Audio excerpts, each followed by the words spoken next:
Hello Leo, Sun, Moon, Rising, and Venus Signs. Kamusta kayo? Sana po nasa mabuti kayong kalagayan. Welcome back po sa Star Tarot. Kung bago kayo rito, welcome din kayo. Thank you for your support.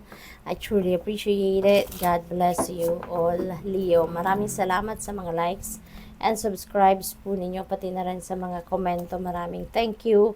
King of Wands energy, ito yung pauna ninyong mensahe, and this is your energy, no? So siguro ang iba sa inyo dito mapopromote into a leadership role. Pwede rin ang iba sa inyo isang boss na talaga, isang manager na, nandoon na kayo sa tugatog ng inyong tagumpay, no? Pagdating sa inyong trabaho, kasi baka nasa position of authority na talaga kayo, no? And you're very influential, kaya maaaring there are a lot of people that are looking up to you. Marami kang nai-inspire ng mga tao, ginagalang ka, isang salita mo lang, people are following you, no? Yung second message ninyo is Two of Pentacles. So, most likely, ang iba sa inyo rito is trying to find balance, no? Maybe you are trying to find balance dito sa buhay ninyo. Kasi maaring you've been multitasking, no? Most of the time, maybe medyo medyo kailangan ninyo siguro dito ng time management, no? Kaya kailangan na pag-isipan mabuti, no, what your priorities are. Pag-isipan mabuti ano na mga dapat ninyong gawin muna, ano na mga susunod ninyong moves, 'di ba? At kailangan ninyong i-manage ng maayos ang inyong oras para nang sa gayon, lahat ng areas pa rin ng buhay ninyo ay mabibigyan nyo pa rin ng panahon. Okay? Lalo-lalo na ang pag-aalaga sa inyong sarili. We have Eight of Swords in reverse. Ayan. So, this is about making solutions or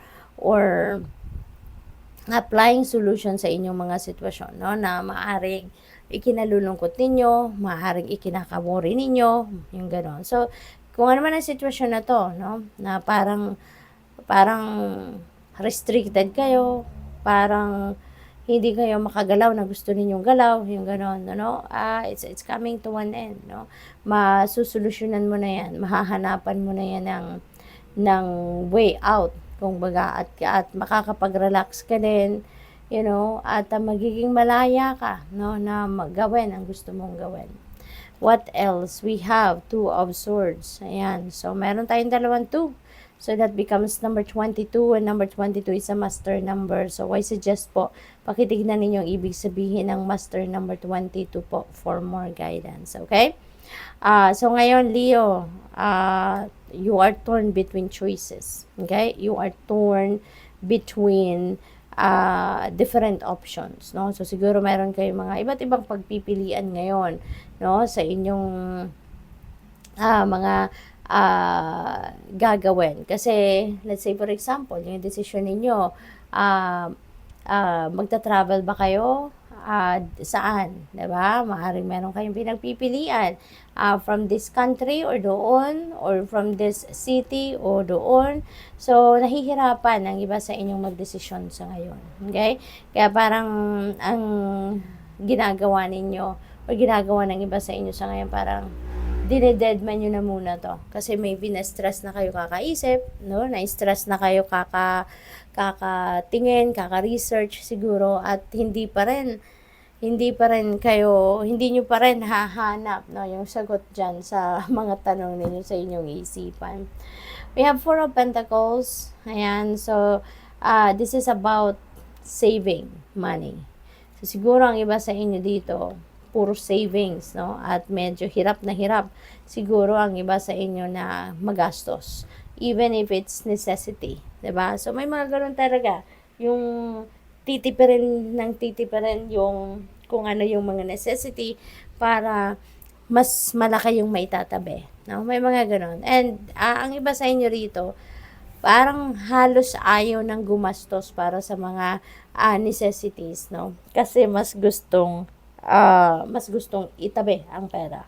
So, may mga ganong sigurong sitwasyon ng iba sa inyo rito. But, the Four of Pentacles is about balancing, no, your expenses versus your earnings. Kaya, yun ang panawagan sa inyo dito. Na sana,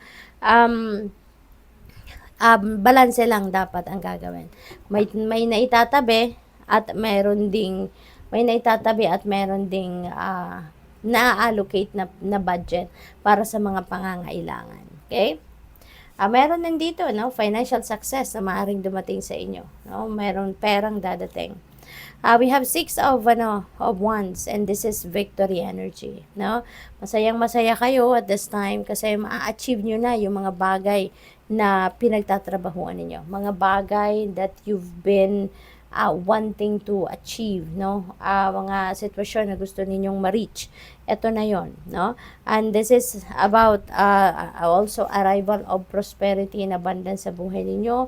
So definitely merong kaperahan, ano? Maybe this is a financial reward na dadating sa inyo because of the job well done na ginawa ninyo, no? So ito na yung bunga ng inyong pagsisikap, mahahawakan nyo na, makikita nyo na, kaya magiging masayang-masaya kayo.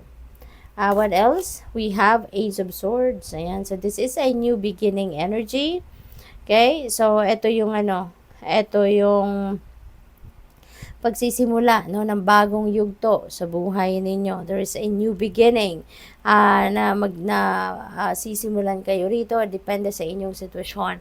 But definitely, this is good kasi pagtatagumpayan ninyo yung sitwasyon or challenging situation na pinagdaanan ninyo rito, and with that success, ito yung magbubukas ng bagong pinto para sa buhay ninyo. Kumbaga, you are rising above your challenging situation at masusolusyonan mo na yan, kaya mapupunta ka sa isang bagong sitwasyon. Magsisimula ka ng bagong buhay sa kung anumang area na yan, no? So that's good.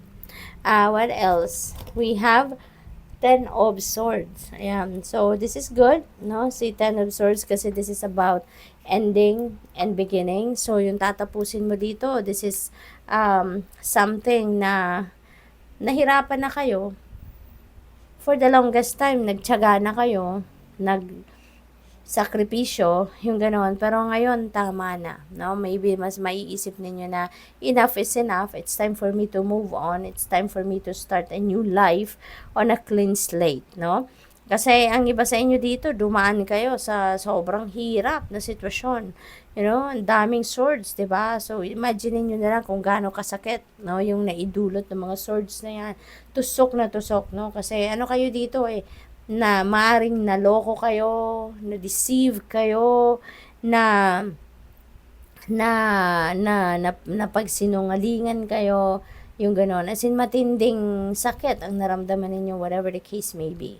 No? At kung sino man na nakapagdulot ng sakit na to sa inyo, talagang parang na-traidor kayo, no? Yung gano'n. Kasi backstabbed energy ito, kaya nasa likod niya lahat, nakatusok kasi kaya masama ang loob niya rito, no? Kasi hindi niya akalain, no, na yung taong ito na nakapagdulot ng sama ng loob sa kanya ay magagawa yon sa kanya. Kaya maaring gano'n ang sitwasyon ninyo dito. Kaya sobrang sakit ang naramdaman ninyo rito, but now may isip niyo na tama na. No, tama na yung pag-harbor ninyo ng matagal sa sama ng loob, no? Kasi parang na-stuck na kayo diyan, hindi na kayo umasenso, hindi na kayo nakapag-move on sa buhay, no? Kaya you want to create some change sa buhay ninyo, kaya mag-move on na kayo dito, no? Magpapatawad na kayo para mawala na yung bigat sa dibdib ninyo at maging masaya na kayo dito, genuinely. So, final message ninyo, kuha tayo. We have bicycle.